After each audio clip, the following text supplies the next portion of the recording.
Let's talk about building a tech startup. Now, for myself, I talk to startups every single day. I talk to a lot of different founders, partners, and CTOs and VPs of product. And I myself am also an investor and a part owner of a tech startup, and I've built a services-based startup in the past as well.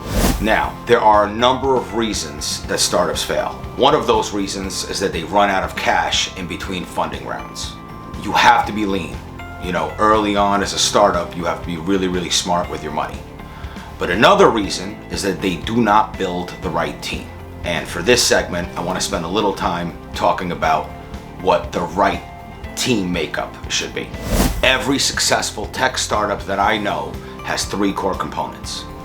You need the CEO, or the business person who's out there selling, the person that's out there raising funds.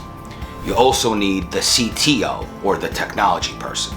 And then the third person that's very critical is what I would call the VP of product, meaning somebody who truly owns, lives, eats, breathes the product that you guys are selling. Because they need to go out there and get market feedback. They're the ones who are going to be adjusting the product and talking to the technology people in order to adjust it based on what your customers are asking for.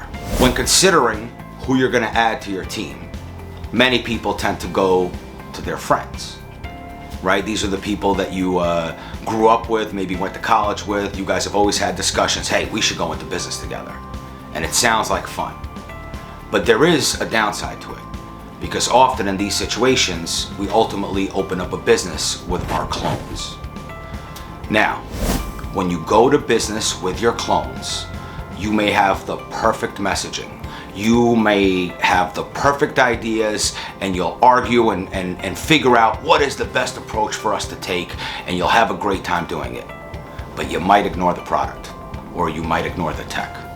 So, my advice is, always make sure that you're considering the different aspects that a startup needs. So when you're building a team, you're complementing yourself instead of finding a bunch of people who are exactly like you.